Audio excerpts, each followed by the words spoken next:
Hello again, everybody, and welcome to the third podcast of Archeryshack Shop Talk. I'm Jeremy. I'm TJ. We're back again. Got some questions y'all have sent in. Appreciate y'all listening to the first couple of these. Still got to get some momentum going. Still got some guests coming up, so hang loose for that.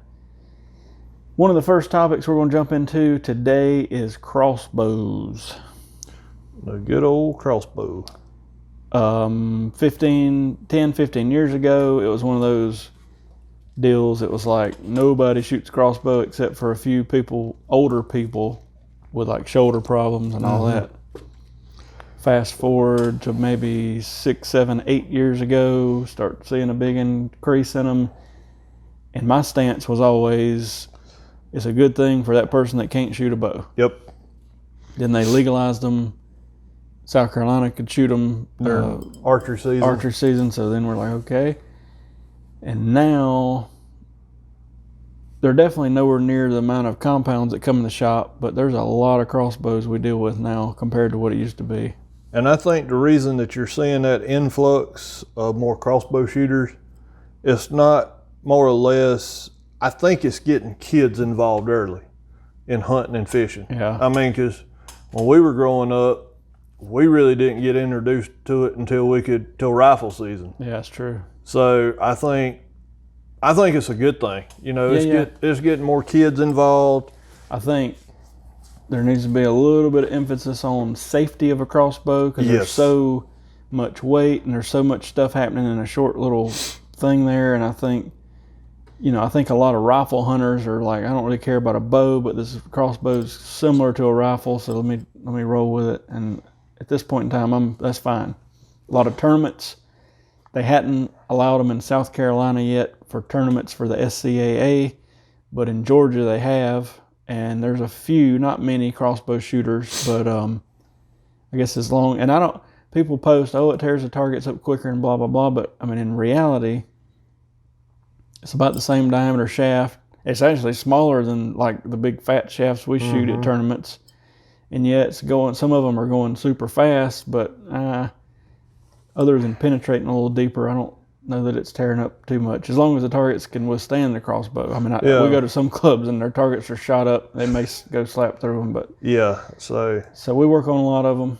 There's a ton of new stuff out there. You know, there's $2,000, $2,500 Raven crossbows that are 10 inches cocked, and I mean, just crazy, 7 inches cocked, crazy stuff going on. You had some crossbow questions come through, which is why I'd even brought up crossbows. Well, two really good questions that I think we need to hit on. The very first one being, now, I know how you're going to answer this, and I know how I'll answer it, but how many shots do you recommend on crossbow strings before replacing? I think it depends on the crossbow. If you're talking about your average run-of-the-mill Barnett Raptor FX, $300-400 crossbow, I think you'll get a few more shots out of it than a Raven. So I guess Raven, in their owner's manual, we've heard varying things, and I hadn't seen it for myself, but pretty much you're going to get like 100 or 200 shots out of the Raven out of the box. But like, let's go back down to a Raptor FX or a Bear Saga 405 or, these $300 and $400 crossbows. I feel like you're going to get double, triple, quadruple that just because they're not as aggressive and violent and fast and not as much stuff going on. I think I would probably say 250 shots. Yeah. And now, a crossbow isn't like a compound, like a vertical bow.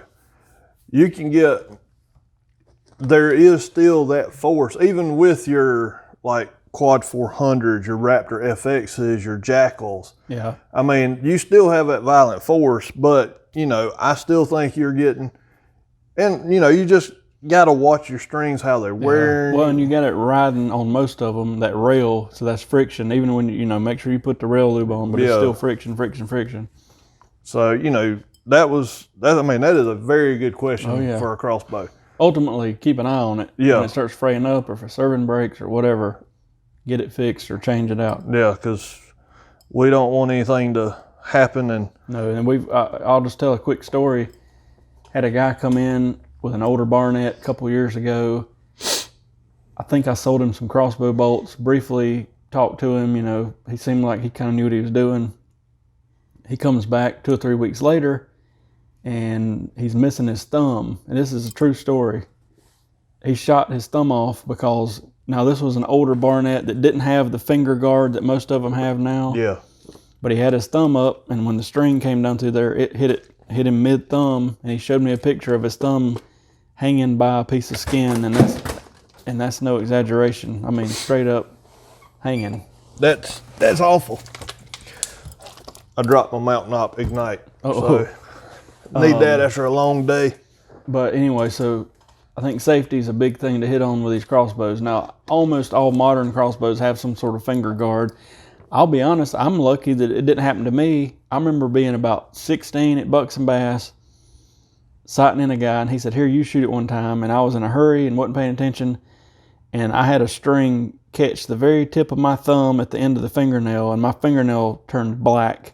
But it taught me a lesson. Don't ever get them fingers near it. But like I say, I was in a hurry, you know what I mean? And when you get in a hurry, usually bad things happen. But yep. What other kind of questions you got?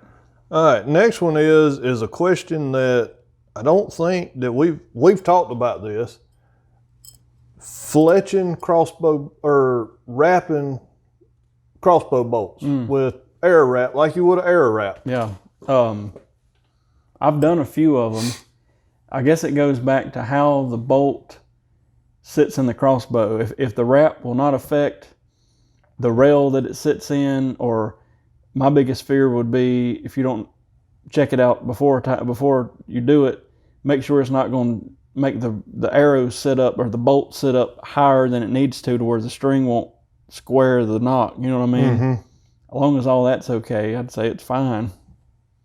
So, as long as it don't affect the rail or anything that's touching the arrow, go for it. Yep. Let's see.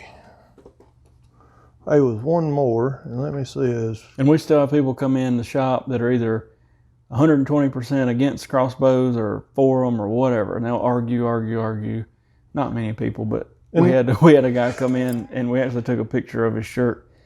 He had it custom made, and it had a picture of a crossbow with a big X through it, and it said, "This is not bow hunting," or something like that. And I was like, man, this guy's a trip. Next question. Here's another good. What is a standard or is the best tip weight, green weight, or arrow weight that should be run on a crossbow? So bolts are not necessarily spined like arrows for a bow. So they're obviously super stiff and heavy. So, a crossbow, you've got roughly, now not on these high-end ones that are now shooting over 400 feet per second, but on your average crossbow, it's shooting about the same feet per second as a bow, but you got half the power stroke and 2 or 3 times the weight, you know what I mean? So anyway, the bolt's twice as heavy usually or so. But for a general rule of thumb, a crossbow person is going to shoot a 125 grain tip.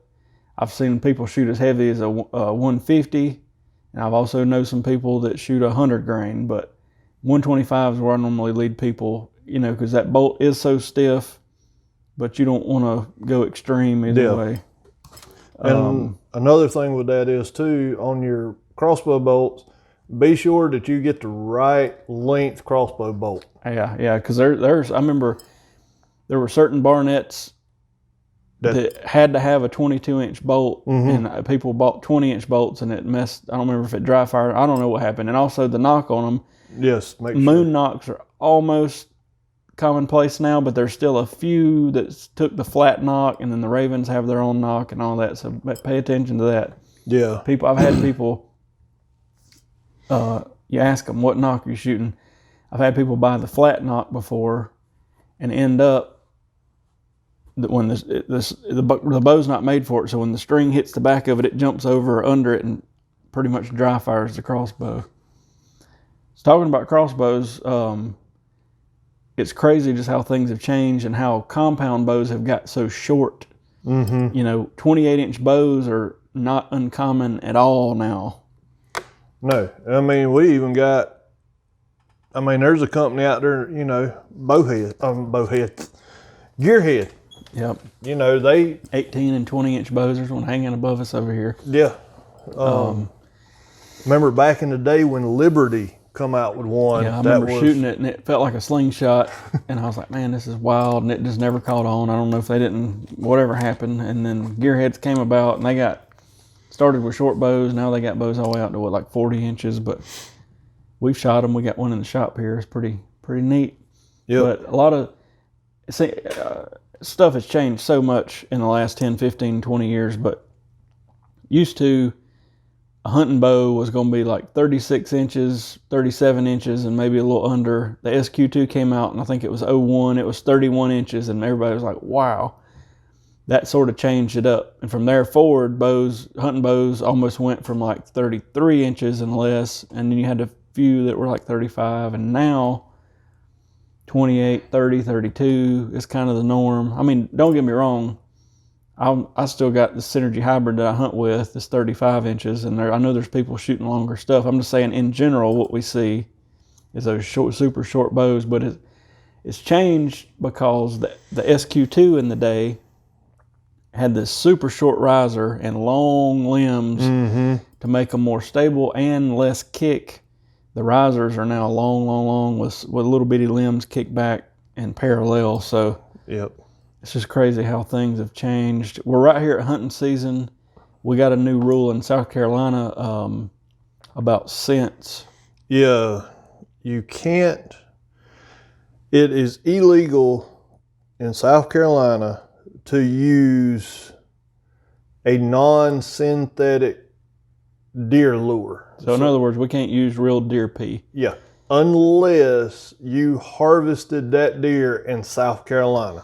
So we had a game warden come in that we know. We talked to him about it. He said at their meeting, the biologist said they were worried that we might get some CWD in South Carolina from another state through urine. And he said the biologist was about to retire, and it's something he wanted to pass just in case before he kind of left the scene, you know. And he said, ultimately, the game wardens are not going to be out like checking your bag for your deer urine. But if there was an issue of like, you know, they catch a guy for other reasons and he's got deer urine from out of state, and they say, all right, you need to get rid of this, and then they catch him again and again with the urine, then there might be a ticket involved. But they're just trying to prevent that CWD from spreading. So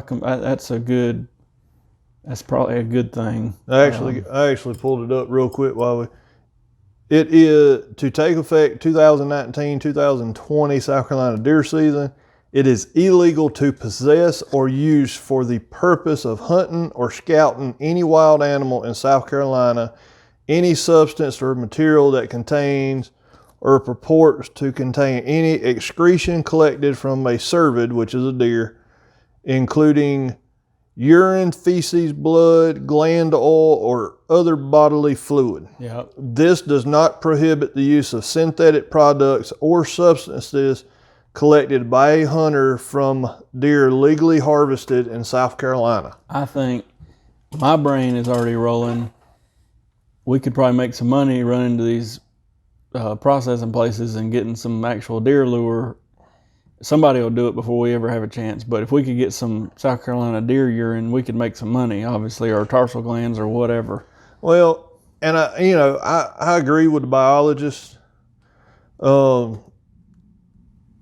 You've got deer farms all over the country that, you know, that I'm not going to name no products. I'm not going to name a product either. There was a company that approached me 2 or 3 years ago. They kept calling me right up the road. And at first I was super excited because I was like, a South Carolina company here, blah, blah, blah. And then they were like, well, we're not getting our urine from South Carolina. Actually, I need to look at their Facebook page because they were getting it from Ohio. And after I found out it wasn't local, I was like, well, I don't really care. You know what I mean? Like, I don't. Yeah. If it was local, I was going to jump all over it. But anyway, so I bet they're in trouble. Well, they shipped all over the countries, but for South Carolina, they're in a mess, you know. And I'm not a biologist, and so I can see, because I know out west some states they have CWD that's really taken over and it's really put a hurting on the deer herd. CWD, if you don't know anything about it, chronic wasting disease. I hadn't researched it a ton, but pretty much what I know is it's similar to mad cow disease. From what I read last year, there's not so what happens to the deer is it's a sort of like a degenerative brain disease. The deer starts acting weird, you can't walk, all this stuff's happening.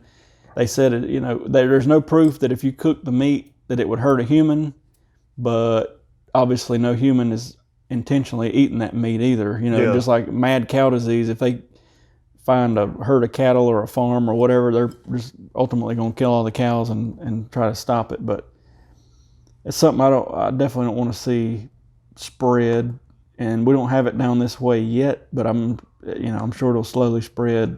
Yeah, wherever. I mean, it's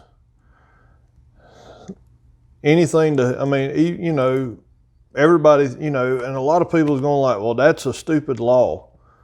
Why can't we go and buy such and such and such and such? I mean, I wonder if some of these states that is having a problem with CWD, I wonder if, how, we could probably do this later, research kind of how it starts. Yeah. Where does how does it start in a deer herd? Yeah. But anyway, that's a new rule for us. So it's different. I'm sure the scent companies are already, going crazy about this. We've got a couple calls of people trying to sell us this, that, or the other. I don't do much with scents here in the shop because most people have their own brands and stuff they already get, and we're more of strictly archery only. We're not. I don't stock clothing or none of that crap. So, but we do stock Black Widow deer lures for a couple reasons. One, I just like the product. Two, at the end of the year we ship back what's left, and they send us fresh product the next July or August. So we do stock that. I was just reading. There's a ton of stuff you can look up on the internet, but this was a post talking about this new law. It's just saying that they've tested all these deer. They hadn't found any in South Carolina yet with CWD. Why the biologist made this decision, I won't read all this. But anyway, we've probably talked enough about this. Let's talk about 2020 bow rumors. We don't know anything yet from any of them. Usually I get a little teeny tiny hint from Bear and Prime in another couple weeks about what's coming out, but I hadn't heard anything yet. What do you know? Anything? I know nothing. I honestly think they're going to keep it hush hush this year. Yeah. I really do. I mean, every once in a while we get on Archery Talk and we just browse around, see what's on, what people are talking about. Normally you'll see a little thing, 2020 bows or new bows, anybody heard, and you get all this skepticism about what's coming out, what's not. I'm anxious to see what they come out with this year, all the bow companies. Yeah, I don't see how they could get much shorter than a 28-inch platform before the bow starts looking weird. Yeah. And Gearhead has short bows, but they're targeting that market, and they look like little slingshots or something. You know what I mean? Like, so, and 27, 26 inches. I don't know where the line is, but the bows are going to start looking crazy. They already got carbon bows. Yep. I have been waiting to see carbon bows drop in price drastically, and I don't know if that'll ever happen. I might be completely wrong, but when you look at like a big screen TV, they came out and they're a ton of money, and now you can go buy a 32-inch TV for $70 or $80 brand new, and it's like, man, used to that they were $300 or $400 or $500, but I thought carbon technology would drastically over the years start dropping to where most everybody has a carbon bow. And I think it's a statement by Matthews that they hadn't released a carbon bow. I don't know if it's because they just don't like it, if they don't like, there's something they don't like, or they'd already done it.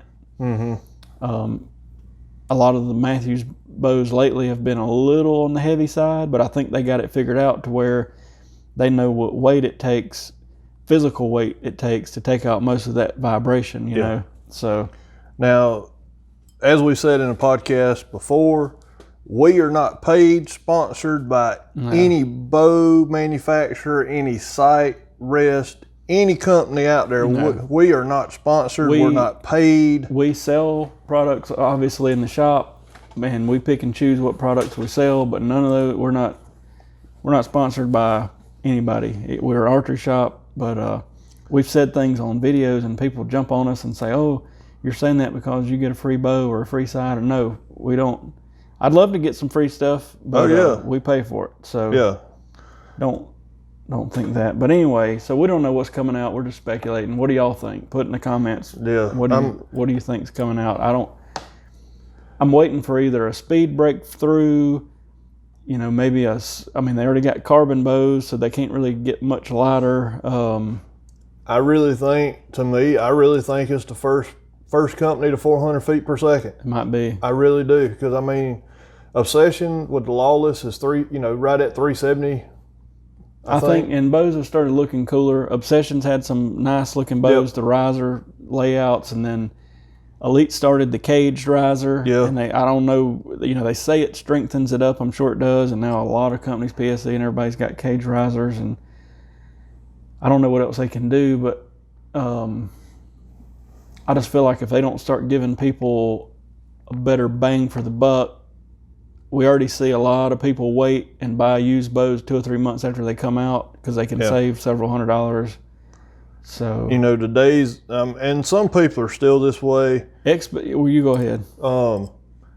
When we worked at our local shop back in the day, everybody bought a brand new bow every year. A lot of people did. But the area was also starved for a shop, with Matthews and all that type of thing. But I think Expedition has touched on something. They came out with, was it the Mountaineer? I can't remember. Don't quote me on this, but they came out with a price point bow that was like $700.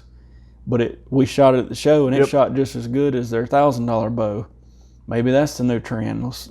Maybe we'll see some $600, $700, $800 bows come out that shoot like the $1,100 bows do. Bear, they got the Divergent out this year, that little 28-inch axle, and it's a $700 bow, and I mean it shoots good. Yeah, it's a good shooting little bow. But I also know prices of materials are going up, and so wages are going up, so I don't know that it's possible to do that. But I don't know what to say or predict that's coming out. If they can't hit the speed, and I'm not a speed guy for the most part, then I think somebody needs to come out with one that literally you can't even tell you've shot hardly. You know what I mean? And they're close to that now. Several companies are. Yeah, they're. But let us know in the comments what y'all think. One last thing let's talk about on this podcast, and we'll just shut up for y'all. But we appreciate y'all listening. Yeah. Color combos. So back in Bucks and Bass days, it was camo, camo, camo. We want everything to, we want a real tree bow with a brown and black string, and real tree sight. I don't know what started it, but everybody almost is wanting like a color combo, like a flow green string with flow green, wraps and fletching and accessory kits and rubber stuff on their bow. And so I don't know what started it. I think it's cool. I think it looks good. Yeah. And it's kind of cool when we have a guy say, all right, make us a flow yellow string and put these flow yellow wraps on there with these color fletching, and we're going to match this, this, this, and this. We're going to put flow yellow limb savers on, and the whole bow ends up looking great, even though they got to put, a decent amount of money into it to do it. I think it's neat. Well, we got one in the shop now that we're tuning up that we nicknamed the Bumblebee last year. Yeah, it's yellow and black. It's a solid black bow with flow yellow strings on it, and green's always been my favorite color, and I used to shoot flow green stuff before it was popular, but now I don't know if it's John Dudley or what, but a lot of people shoot flow green stuff now. I don't know what it is, so I like that electric blue but there's not a lot of rubber stuff that matches that electric blue. But anyway, thank y'all for listening. Let us know what you want us to talk about. Probably on the next podcast, we're going to have a guest on with us. So stay tuned for that. Give us your questions. We hadn't had the call-in feature yet, but it's coming up soon. We'll let you know when that's ready. But for now, just comment, email us, all that type of thing. Post on the YouTube video what you'd like us to talk about or questions. And we appreciate y'all listening. Appreciate it. Y'all have a good evening. Well, it could be morning. Yeah. Y'all have a good one.